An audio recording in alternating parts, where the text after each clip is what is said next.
Watershed Distillery. Oh my God, stop.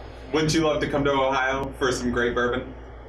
You can come to my house. We'll drink it together. Oh my God. They also make tequila and gin. They also make it in a fucking bottle with it's already old fashioned. Already made. No. I just need to find it. I just need to find it. That would be wonderful. They're helping me out on Twitter. Just to add ice. Yeah, just add ice. That's all we need in this house. You can get some ice in this bottle. We can podcast for hours. For hours. Hours. Get a case of those bad boys. Whoa.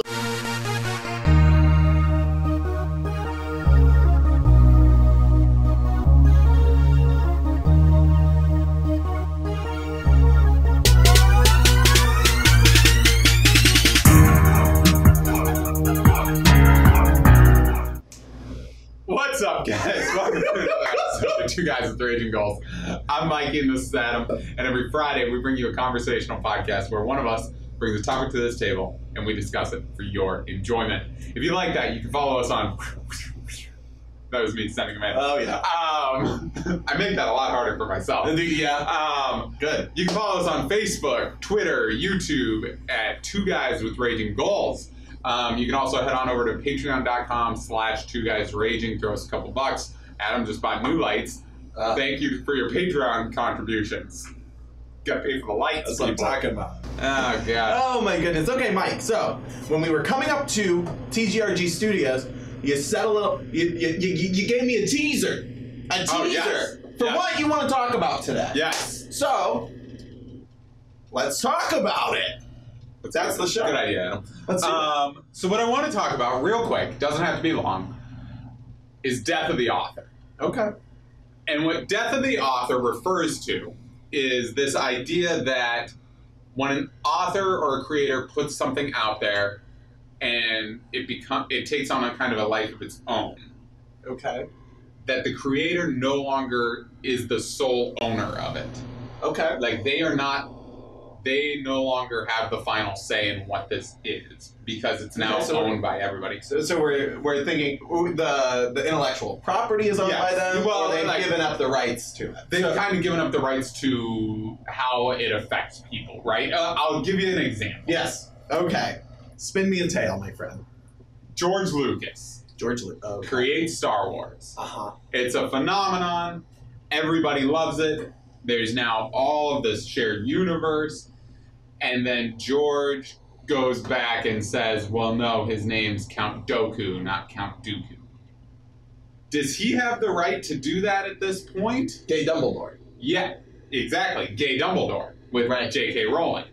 And so at what point is there this thing of like the author has to let go of what they've created?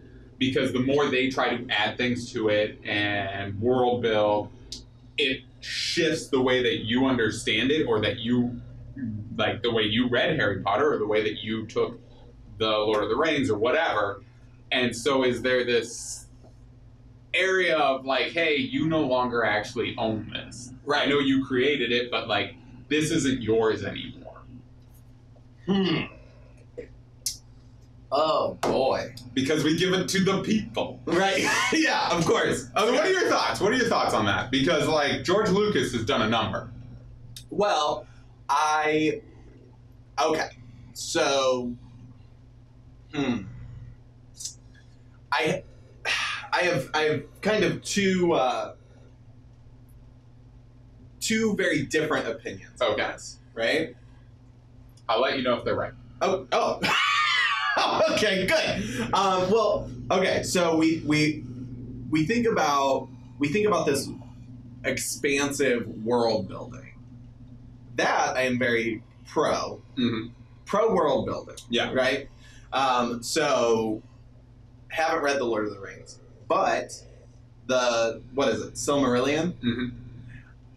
That is world building and builds kind of the lore and the direction of that world. Yeah. Right? Yeah, and it was put out after Lord of the Rings. I'm going to nerd out. Okay, yeah, go ahead. The Silmarillion was essentially written by J.R. Tolkien, though. Yeah. So, like, it was published by his son, Christopher Tolkien, but essentially it was written by him. It was just edited together by his son. Yeah. Posthumous. So, that one's a little bit trickier, but it like, and maybe it's opinion or well, no, I think that one's different because it was written in like it was parts of it was written before the Lord of the Rings and part of it after, so like it all is a narrative still, like all of that actually fits together as opposed to this is my standalone story, Yeah. and now I'm gonna add this chunk to it like Star Wars, and then hey, here's the prequels. Yeah. Like the prequels were not, it wasn't written as this big long thing that had one narrative, and then George decided to do 4, 5, 6, and then 1, 2, 3. He decided Star Wars was 4, 5, 6. That was the story. That was it. And then he decided to go backwards. Yeah. And so he tacked on this like chunk of fucking trade federations and midi-chlorians. So I think this is my thing, right? If you are going to make measured changes, You know what I thought you were going to say? If you're going to San Francisco. Oh no. Okay.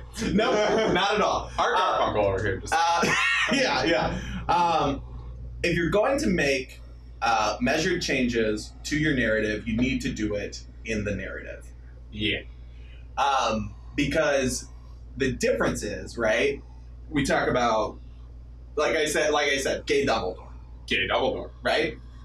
That is J.K. Rowling trying to reclaim her spot as the author, but if she wanted to make Dumbledore gay, she should have addressed it in Yeah. the book. Yeah. There's no reason why, like, it doesn't add value to the world, it does not back up the lore, it does not do anything extravagant.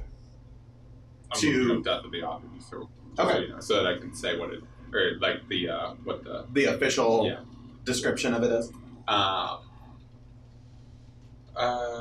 Anyways, yeah, and like for me, when Gay Dumbledore that happened, like, hey, here I am, I'm friends with him.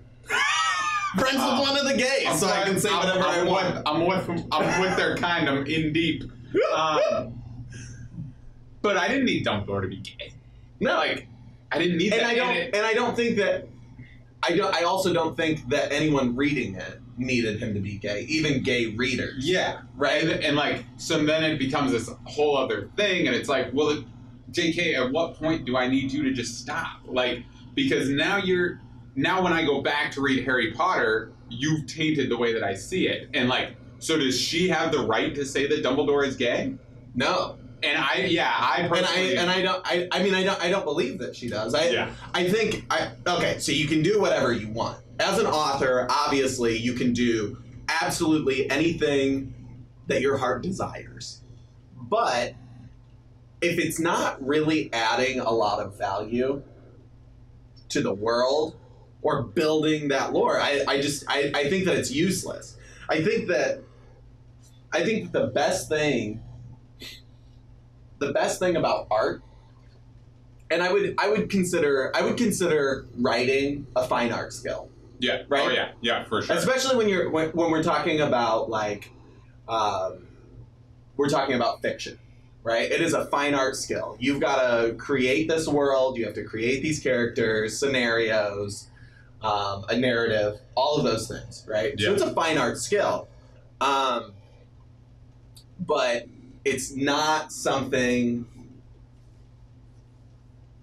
It's something that you should leave your audience to interpret, Yeah, right? Yeah, and so like if you made a sculpture, right? right. Sometimes sculpt. Right? Yeah, So yes, there is maybe a through line. Maybe it's not totally abstract, but your audience is to make. It's supposed to evoke a feeling or an emotion or a thought, right. and you should not be able to control that. Yes. Interesting enough, the like what the meaning of Death of the Author is.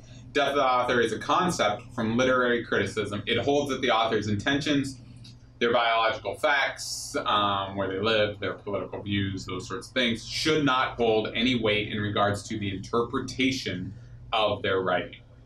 And I agree with that. I agree that, like, it's exactly what you were saying. Like, I put something out there. Once it's out there, I don't get to control it anymore. And I feel this way about Robert Frost, the poet Robert Frost. Yeah. So he, his most famous poem is The Two Paths. Yeah, Road Diverges to Two Paths, right? Okay, go. Essentially, the poem is like, I came upon a yellow wood, and being one traveler. Oh, and there were two, and in a yellow wood, two paths divided, and being one traveler, I could not travel both. And, you know, I knew all my life I would look back and wonder what went down here, but I took the road less traveled by. And people who know Robert Frost know that he didn't actually mean that as a, like, sometimes life decisions are tough and you're always going to wonder, but, like, it's better to take the road less traveled by or whatever. What he actually meant by that, and he had written, like, this is what I mean in this poem, was that he didn't actually, like, the choice was irrelevant. Your life is what it is, and so the choice was irrelevant. But to me, when I was younger and I didn't know that, and I read it exactly the way that, like, because he's, like, supposedly, like, a very sarcastic poet, so, like, everything he writes has a different meaning than what it actually appears to mean. But I took it at face value as, like, yeah, no, that's really fucked up. Like, and that is how life is. Like, you come to a path and, like, you got to make a decision, and, like, it fucking sucks. And sometimes you're always going to wonder, like, what would have happened had I gone this way or whatever. That's how I took it. Yeah. And then I don't like it when I talk about poetry with people and they're like, oh yeah, well, you know, Robert Frost, he didn't actually mean that. And so many people don't understand that poem. Yeah. I'm like, but it's not about understanding it. It's about how does it impact you? How does it impact you? Yeah. And what is it, what is the emotion or the thought that it's evoking within you? Yeah. Is the really important piece. And the piece that I think that is most overlooked. Yeah. Right? With art in general. Yeah, and this is a problem that I have with religion as well. This is why, like, I struggle in church, because what I don't like hearing is somebody reading from the Bible, right, and then telling me this is what Jesus meant by that. I'm sorry, who told you that? Yeah. And he doesn't. If you read the context of that those words, it doesn't necessarily mean anything concrete. Right. Is the other thing. Yeah, and again, to everybody, it's going to be different, I feel like. And so, like, I just wanted to talk about that real quick because I felt like that's something that I see more and more is, like, people who create these things, they can't let go of them, right? And so, like, we're starting to see that a little bit with Game of Thrones, even though I don't watch that, and then The Walking Dead, and like, these things that they get so big and so massive, and then when the author decides this is the route we're going, the backlash to it is so huge, and I don't think they always understand that, like, this is no longer yours. It's like a shared property, and, like, you can collect the check on it, but, like, we all have a vested interest in this now, and, like, J.R. Tolkien said it best, I think. He said, like, as he got older, he hated allegory, and by allegory, he meant a 1-to-1 ratio, right? So, like, if you watch Lord of the Rings, and you assume that, oh, well, he must have been talking about World War II, and the ring represented nuclear power. And it's a 1-to-1 ratio, right? This is what the author meant, and this is what it is. That's allegory. He said what he preferred was applicability, because allegory was the purpose-driven intent of the author, whereas applicability meant, like, the power was within the reader. The reader got to choose. Yeah. Am I reading this fantasy novel about a ring and a hobbit? Am I reading this allegorical text that really has, like, deeper meaning and is actually commentary on something? Yeah, and I think the more you can make something applicable, the better off you are, because, like, so Lord of the Rings. someone who, say, a combat veteran returns from war, reads Lord of the Rings for the first time, it can affect them in a very different way than, say, a teenager who's about to go off to college and be on their own for the first time. Like, yeah. You're going to look at those books completely differently, and that's okay. Right. To me, that's the beauty of it. But, like, I can't stand it when, like, the author's like, no. Come here. Let me tell you. Yeah. Quit fucking trying to go down that path. Dumbledore's gay. Yeah. All right, he's gay.